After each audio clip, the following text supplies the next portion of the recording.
नून meme Rashid की लिखी हुई नज़्म निगारी जंजीर के एतबार उन्वान से जो मौजूद है, इसको इनकलाबी तराना भी कहा जाता है। इनकलाबी तराना यानी इनकलाब का लफ्ज़ हमारे पास आ गया और एक आगे जंजीर, ये दोनों अमूमन अपोजिट किरदार के तौर पर हमारे सामने आते हैं। जंजीर कैद की अलामत है, इनकलाब उस कैद से आज़ादी के जोश और वल्वला है जो इंसान के बात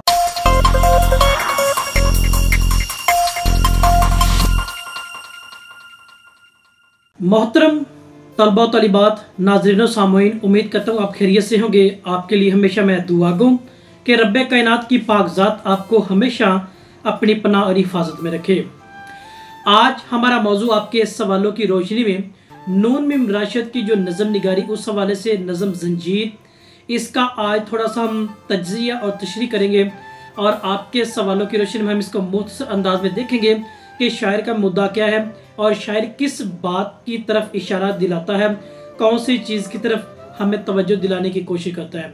हमारा आज का मुद्दा इन नकात के गिरदा गिर्द ही रहेगा। नून मीम राशिद की लिखी हुई नज़्म निगारी जंजीर के एतबार उन्वान से जो मौजूद है, इसको इनकलाबी तराना भी कहा जाता है।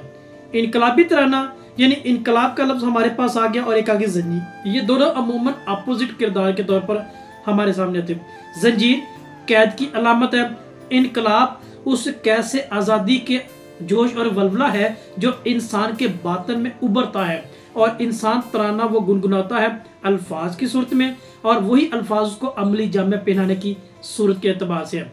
तो लिहाजा ये चीज़ साबित होती है हमारे पास तारुफ के तौर पर बगावत का नुक्ता नज़र हमें यहाँ पे मिलता है।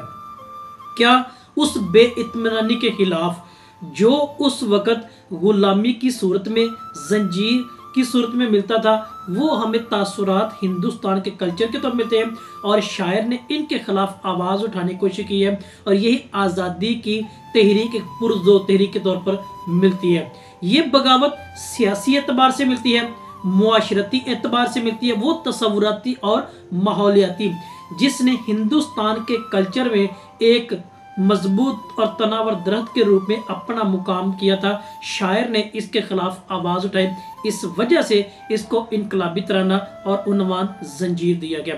अब इसके पीछे वजह देखते हैं कि वो वजह क्या है, आहर ये उन्वान क्यों किया गया, आहर शायर को क्यों इन अल्फाज का चुनाव करना पड़ा।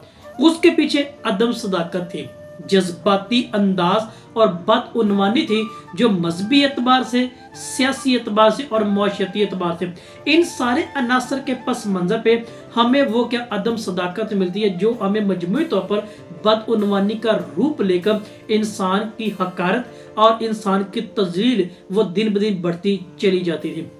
हिंदुस्तान पर अंग्रेज का हुक्मरान रहा है, अंग्रेज का जो राज वो दिन ब दिन मुसल्लत होता चला गया और तकवीत पड़ता चला गया। जंग के बाद आज़ादी का अंग्रेजों ने वादा किया, मगर आज़ादी दूर दूर तक नजर न आने लगी। तो शायर ने अंग्रेज को यहाँ पे तंज़ अंदाज में दोस्त का नाम वो दिया है। दोस्त वो जो मुसीबत में काम है नहीं, दोस्त के रूप में दुश्मन का किरदार हमें यहाँ पे मिला है। तो शायर ने इस हवाले से दोस्त का नाम लिया, मतलब दोस्त क्या है, संग दिल है, खार से भरा हुआ है, इसके सारे जो तासुरात हमें यहाँ पे मिलते हैं। तो लिहाजा ये नज़म क्या है, ये अलामत के तौर मिलती है, जो जंजीर कैद की अलामत और संगहारा अंग्रेज के हवाले से हमें ये तासुरात मिलते हैं। अब इसके नज़म का पहला हिस्सा देखें जो अभी हमने ये तारुफ के तौर पे लिया है, तो ये पहला हिस्सा इसका देखें तो बिल्कुल ये चीज़ हमें आया करता है। तो शायर का नुक्ता लिखता है, ये शायर का कलम बयान करता है कि गोशे जंजीर में एक नई जुम्बश हवेदा हो चली, गोशे जंजीर में एक नई जुम्बश हवेदा हो चली, संग हारा ही सही, हारे मुगीला ही सही, दुश्मन जां ही सही, दोस्त से दस्त गिरेबां ही सही, ये तो भी शबनम नहीं, ये भी तो मखमल नहीं, देबा नहीं, रेशम नहीं।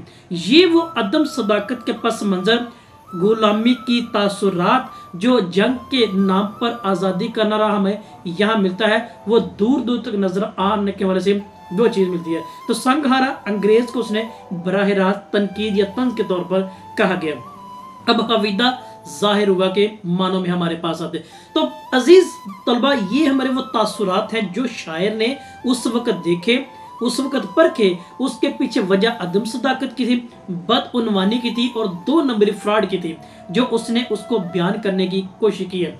अब इसी नज़म के दूसरे हिस्से में चले तो वो बगावत को हवा देकर, तरगीब देकर वो बेदारी और ऐलान जंग के हवाले से बयान करते हैं। शायर ने उन सोई हुई कौम को जगाने की कोशिश की है, जिस तरह आज इमरान खान के हवाले से भी कहा जाता है कि उसने जगाने की कोशिश की है, शऊर दी है।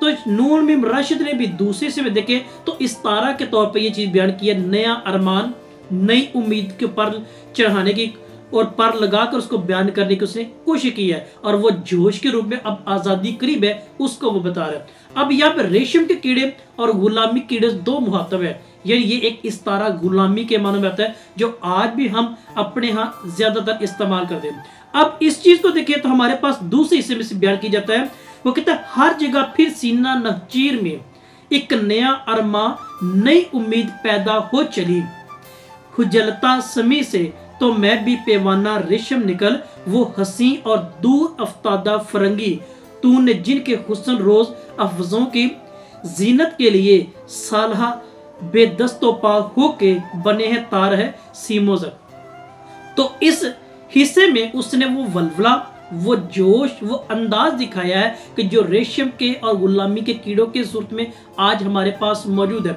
अब इस वक्त देखें पाकिस्तान की सूरत हाल तो 77 साल हो चुके हैं, बिल्कुल वो ख्वाबे खरगोश वाले, रेशम के कीड़े वाले और गुलामी के तासुरात हमें मिलते हैं। ये इस तारा गुलामी के तौर पे यहाँ पे लिया है। नहचीर शिकार के माने में जो आज हम दूसरी कौमों को शिकार बन रहे हैं, सलासल उन जंजीरों की सूरत में, उस कैदो बंद की मुसीबतों के तौर पर ये चीज हमें नून मीम राशिद क्या मिलती है। अब इस नज़म का तीसरा हिस्सा देखें तो वो गुलामी की जंजीर टूट जाएगी। अब इसका मतलब वो दे रहा है, वो कहते हैं अनकरीब वो टूट जाएगी अगर तुम इस उम्मीद पर, अरमान को लेकर अमली तौर पर इस तहरीक का हिस्सा बनोगे तो हमारे पास ये सदाकत की सूरत में ये आवाज, ये नारा बुलंद होगा। वो कहते हैं गुलामों उठो, भागो, इसको तोड़ो, ये जो जंजीर तुम्हारे कदमों में, इसको तोड़ दो, समुंदर में चले जाओ, वो रास्ता अपनाओ जहां पे आजादी है, जहां तुम्हें आजादी मिलेगी। नींद से बेदारी की तरफ कदम बढ़ाओ, इनकलाब लाओ, इनकलाब लाओ, इनकलाब लाओ।